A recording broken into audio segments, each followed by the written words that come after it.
did you start in the Army? 1955. 1955. Yeah. And they're still using mules back then.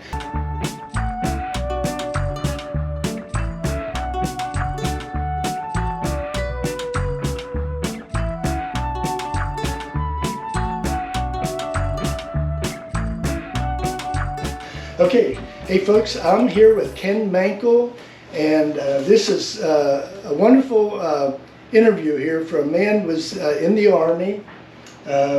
When did you start in the Army? 1955. 1955. Yeah. And he was there in where they used still using mules back then, and horses. But Ken, tell us your story. How did all this happen? I ended up, I wanted to learn horseshoeing, and I had Army time to serve. I was in that age group where your picture went off with the lights flashing. That's right.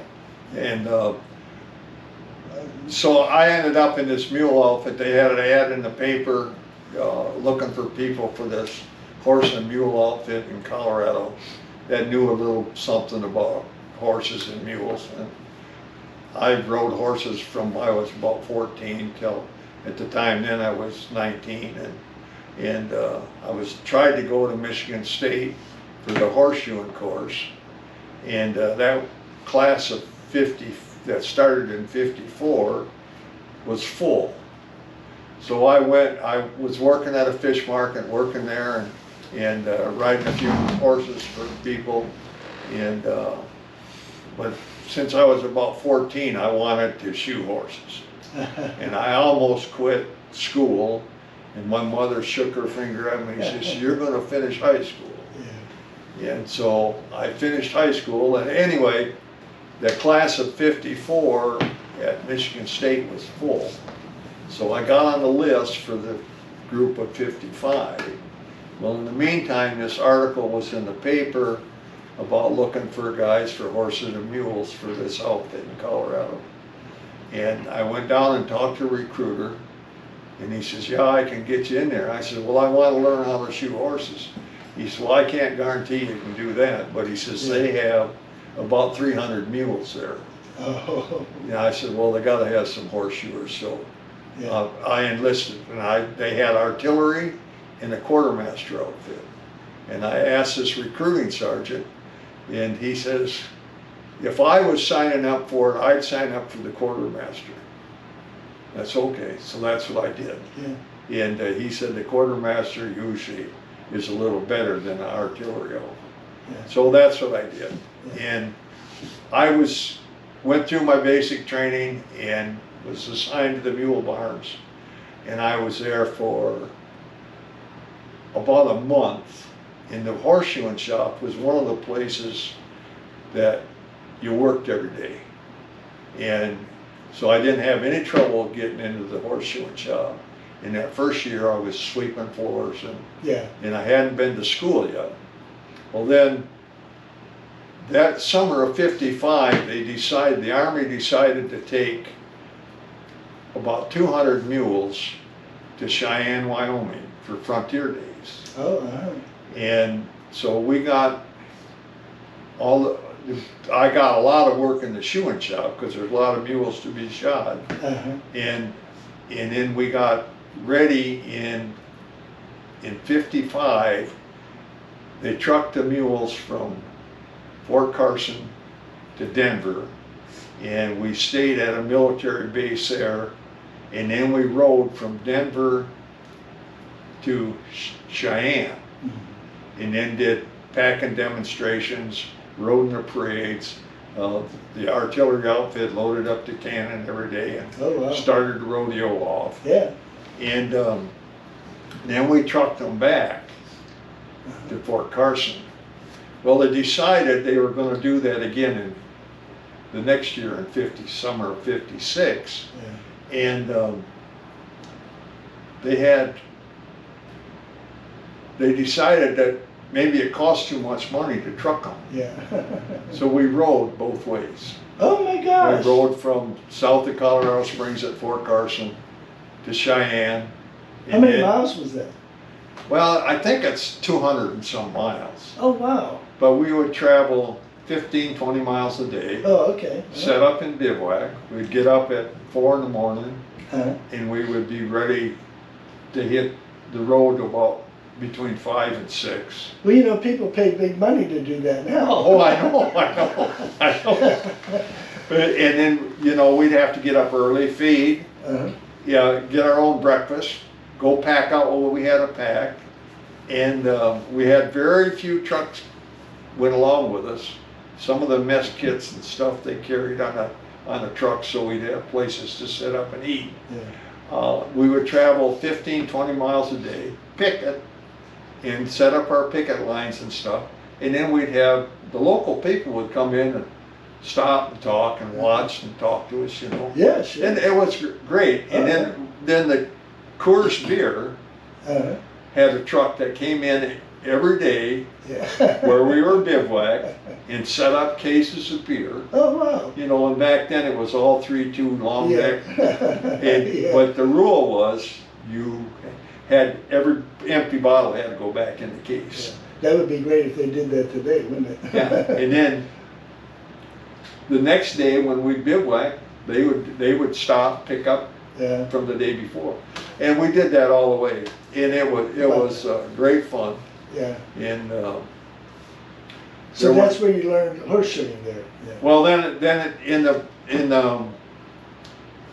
in '55 when we came back from Cheyenne, we were back at Fort Carson for a little while, and then in the fall we would go to Camp Hale, which is up at about 10,000 feet, just west of Leadville. Mm-hmm. And that was the Mountain Cold Weather Training Center. And they built that camp in '42 for the 10th Mountain Corps. Uh-huh. And they had, back then they had about 5,000 horses and mules there. Oh, And it was real beautiful. Yeah. You know, well then, after the war, they decided they didn't need that. Uh-huh. So they tore most of it down. Wow. And then they said, well, we don't have a place for training mountain troops. So they opened it back up under Mountain Cold Weather Training Command. Yeah. And, but we had about 300 horses and mules there Yeah. in the middle 50s. How about that? And then we would play war games up there with, Yeah. you know. But the helicopters is what put us out of business. You know, we could pack bodies, we could pack ammunition, we could pack rations. Yeah. And the 4th Field would pack that 45 howitzer, but it took about 6 mules to carry the parts. And then 2 or 3 guys to set up and assemble or disassemble that artillery piece. Yeah. And then we had beautiful weather. The helicopters back then, if there was a little downdraft, they didn't fly. Yeah. But we had the last operation we had Mm-hmm. in the fall of '56. Them helicopters just kicked our butt. Yeah. You know, they could go over the top of the hill, run a hook down, Yeah. hook in the top of that cannon, pick it up, fly it over the top of the mountain, Yeah. put it down on They the put you other out of side. business. Yeah, and we, you know, it took us quite a bit of time Yeah. to do the same thing. But the last day of that operation was beautiful. The whole week was beautiful. Sunshine, no wind, no snow, no rain. It was just beautiful. And it was around the first part of October. And that last night that we were out, we got about 7 inches of snow. And the next, on Saturday, the helicopters couldn't fly, but we were all done. The whole thing was already recorded for the Army, you know. Uh-huh. And we went back to Camp Hale and put our mules, you know, and being young guys were like we were, you know, and we'd been out for almost 2 weeks. Yeah. We all headed for Leadville for Silver Dollar Bar or someplace. Little bar. Go get a drink or go get a good meal, you know. And we came back and there was a plane crash in Wyoming out kind of northwest of Cheyenne, where that peak was at about 10,000 feet. And they couldn't get the bodies off of there. So they took about 15 guys, maybe 20 guys, and 15 mules from our outfit, took them up there, and they packed those bodies in rubber bags, and then took them about a mile down where they had a trailhead. And the guys that were there, I wasn't there, but the guys who were there said, helicopter sit right there, but he couldn't fly because of the downdraft. And so they, to get the bodies off the mountain. And there's articles written about that plane crash, but there's not a word said about the mules or anything helping to pack. How about that? On that last operation we was on in '56, and we were going across a big flat on top of the mountain. There was one little group of about 6 or 8 pine trees, and that's all was, you know, just looking at flat snow across there. And I see this dot fly over the top of the pine trees on the end. And I thought, oh hell, that's a jet plane. Oh wow. And he's coming, you know, he's 100 yards off of the ground, so. Oh wow. And the old mules, they picked their ears up and looked right at it. But he was flying faster than sound. Oh. And he went over the top of us in nothing. And then a second or two later, that sound wave hit. Wham! And he had mules, you know, we were riding on a trail that was kind of packed down. And it was 4 or 6 foot of snow on both sides, you know. And we had mules just scattered off on the sides. And we had to get them out of there. So after you get out of the Army, you're shoeing horses then? I was shoeing horses. Yeah, I worked with 2 or 3 guys in Michigan. I was from Michigan. And 2 or 3 old timers around there. I went, and I would divvy my time between different ones, and I did that for 2 or 3 years until I got enough trade of my own. And then I started shoeing on my own. And then I did that for almost 20 years. And then I developed a little gas forge. And I started marketing that. And then went chasing around with that. I found out there was a lot of beat up, bad looking anvils. And it was right in the time when the horse population was growing and there was need for more horseshoers. And so we started marketing the gas forges, and we started making anvils and marketing those. And then we did that, and then we got involved with a distributorship for horseshoe supplies and stuff.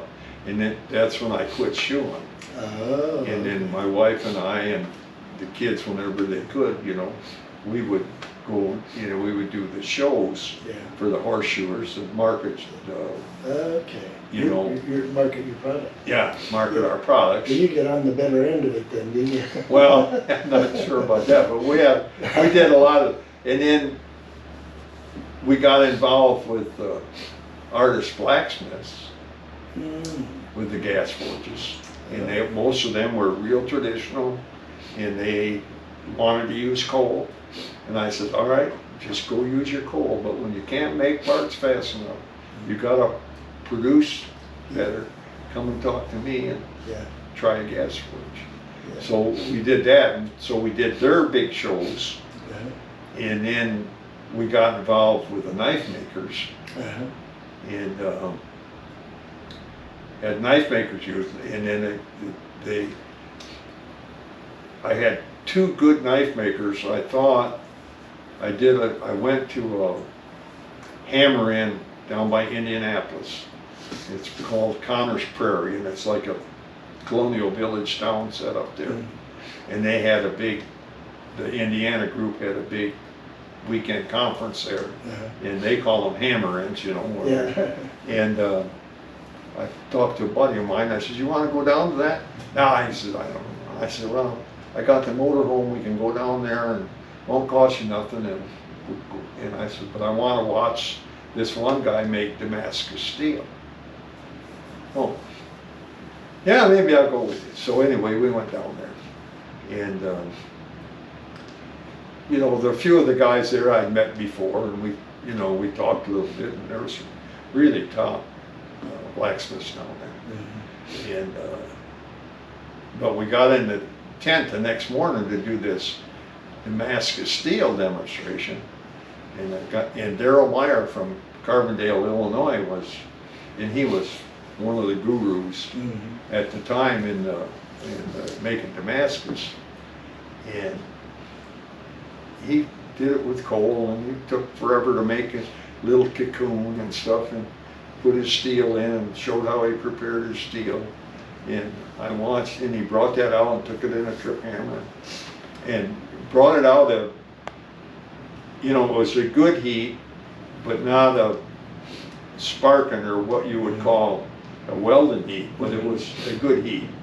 And he forged that together, and I had Gary with me, and I said to Gary, you know, you can get that kind of heat out of a gas forge. I don't know why you can't do that in a gas forge. Oh, I don't know. So anyway, some of the guys in the group, you know, heard us talking, and they went up, and there was a guy there named Sid Bird. He made beautiful Damascus stuff, and I'd never met Sid Bird. Now, when you say Damascus, it's a certain type of steel? Right, it's a layered steel. It's a high carbon and low carbon steel, and you forge weld it together, and you can manipulate it by twisting it, doing different things, making different cuts on it. And then when you grind your blade out, you etch that in acid, and then you can see a pattern in the steel. You know, and that was a hot thing in the knife business, and it still is. Yeah. And so anyway, he showed how he made the knife and did the etching and everything, and they come over and talk to me a minute, and we start talking, and the next thing you know, we got 15, 20 guys standing around us listening. Yeah. And I said, why don't we at lunchtime, you guys come in the motorhome, I'll fix your lunch, and we'll talk about this without so many people. Okay, so they did that. And I thought, I'm going to sell one of these guys again. Yeah. And Darrell Meyer he's real quick to tell you how he would do it. Yeah. And I said, well, you don't need all of that space for what you're eating, you know. And well, that's okay. So anyway, we got done, and I didn't sell either one of them a forge, didn't get an order from them. I told him, I said, I'll build you the forge, and you pay the freight to your place, but if it doesn't work, send it back, and I'll give you your money back. Oh, wow. Yeah. It's a deal. Yeah. Well, neither one of them took it. Yeah. So I went home, and I had a little forge set up next to me. I had a 25-pound little giant power hammer, and I had a forge set up next to it, and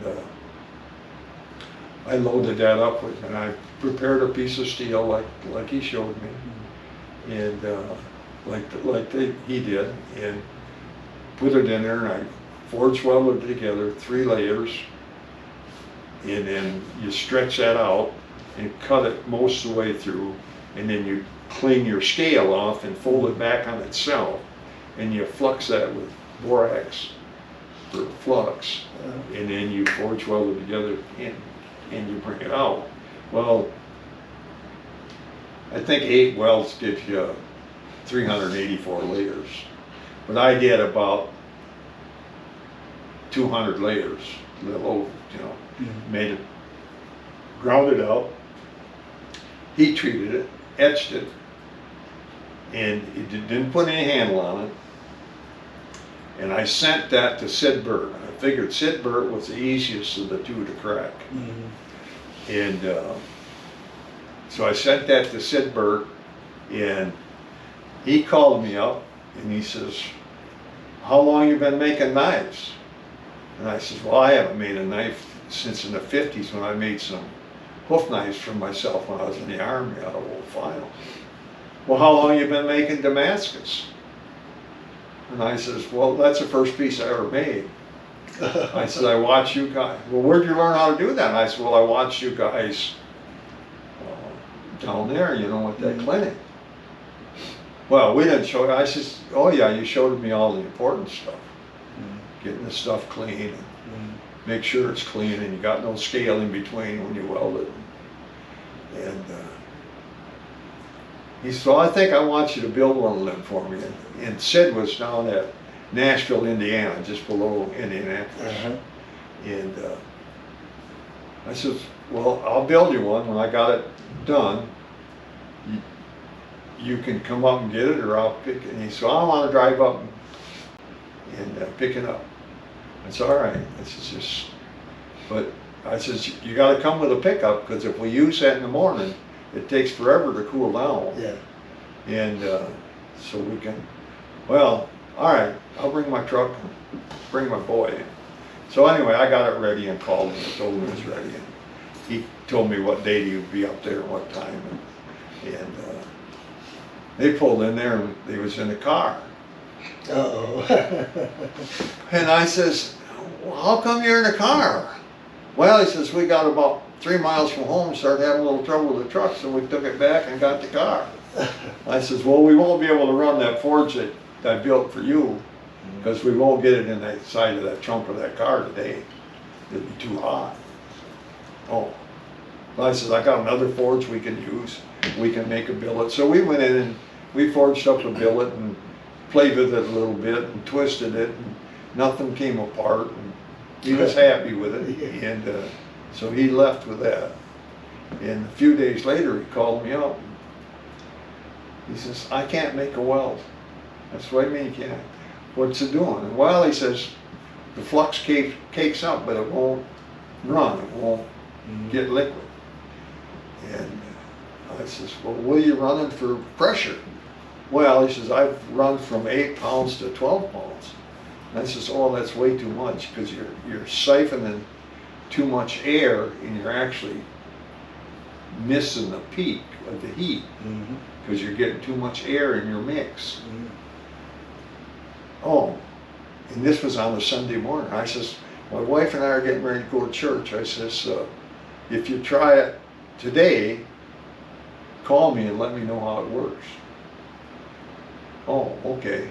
So we came back to church. We'd go out to breakfast with a group and did all our normal stuff and came back. No phone call. And I hung around there all day, no phone call. And Monday, Tuesday, I went out in the shop, and I used to make a lot of pritchels and stuff for the horseshoe trade. And I did my stuff, and Wednesday morning it was driving me nuts, you know. And I knew he didn't always answer his phone when he's out in the shop working, but I called him and he answered. I said, Sid, this is Mankle, what the hell happened? Oh, it works perfect, he says. We're trying to do gun barrels right now. Oh, but he didn't let you know. No, he never let me know. Yeah. And he said, and one of the nicest things about it, he says, you don't get any junk in between. If you miss a weld, you can clean it up and re-weld it. And so that worked out good for him. Well, let me ask you something. With that forge that you designed and developed, did it speed things up for them? Oh yeah. Okay. Yeah. Okay, that's what I thought. Yeah. Yeah. Even for the horseshoers, Yeah. you know, you can turn one on in a minute and a half, 2 minutes. You can be working the Yeah. shoe, Okay. and you can shut it off. Yeah. And don't have no coal going back to your truck all day. Okay. So, all right, you have this company. You're selling forges and that, and Yeah. is that what you retired from? Or? Yeah. Okay. Yeah. Good Yeah. for We you. made anvils, gas forges, How about that? made some coal forges, but we finally quit making them because Yeah. it just cost too much to have the pots poured. Yeah. Yeah. So you retired, and do you own any mules? Well, not anymore. I had a nice, good red mule. I penned cows on her for 12 years. Oh wow. Uh-huh. In some pretty tough competition. Wow. running against quarter horses and Yeah. stuff. You know, I'm seeing more and more mules used for. Oh, yeah. Even cutting. There was somebody just Yeah. won a big deal on a mule in cutting. Yeah. And beat these quarter horses. Yeah, So yeah. I'm loving to see that. You know. yeah, yeah. But I just ride gated mules. You Yeah, know, and yeah. that's what I got. Well, I took my mule to Shelbyville, Uh-huh. and this is a number of years ago. And I had her where she would really work gates. We'd go to pennants and, you know, you'd have cattle you're changing all the time, going from one pen to another, moving cattle around, sorting and stuff. And I would get out there with those guys and you know, I could go open a gate any direction you wanted to open it and never let go of it, backside pass her around there and do whatever I wanted to do. And but she would run. I mean, she would get out and go. Yeah. And one year we won my boy and I and another guy won the High Point and we all got buckles, you know. Oh, wow. And the lady that gave me when she handed me the buckles, she says, "We've had some mules here before. We never had one that run like that one." But she was good. I got her from a guy and she was a little spoiled, and I took her to Colorado and to hunt off them. And we got along and we come home and my boy called me and he said, "They're having a penning clinic at this one place. You want me to throw a horse in for you?" And I says, "No, I'll just take the mule." And I took the mule over there, and she didn't have the best stop or best turnaround, but she paid attention, and them cows paid attention. Them cows knew she was different than them horses. And so I did pretty good. And the guy that ran the clinic, he says, "That mule's got more cow in her than most of these horses here." And I said, "Yeah, that's kind of the way I had it figured." So we started doing that. Yeah. Tell us again your age. Well, 86. 86. Yeah. 86, yeah. Yeah. Well, you're doing great. Well, we're still going. Yeah, you're still doing. You just woke up this morning, right? Yeah. Yeah, I had my battery changed on my pacemaker on last Monday, so. Yeah. Yeah. Well, good for you. Yeah. Interesting career and. Oh yeah, it's been great. And, yeah. We all, my kids all skied. We we're from ski country in Michigan, and I think 1976 they had first time they had a horseshoer deal in Denver when they were starting American Farriers Association, and we took that out there, and then we took the kids up on the mountain, and they'd all been skiing in Michigan, but they all fell in love with Colorado skiing, and then we would take spring break and load up on Friday night when they was out of school and drive straight through to Colorado. And we'd ski for 4 or 5 days. Go down by Denver, stop and see some folks we knew, and then head back to Michigan and be back there Sunday morning, Sunday night, everybody get a little sleep and go back to school and work on Monday. There you go. Yeah. Okay. Nice. I appreciate the interview and the time. Well, me too. Yeah. Yeah. I could tell you a lot of stories. I bet you could. Hey folks, if you're watching my YouTube channel and you like what you see, what I'm doing, what I'm trying to convey, would you mind just hitting the like button and subscribing to my channel? I'd appreciate it very much. Thank you.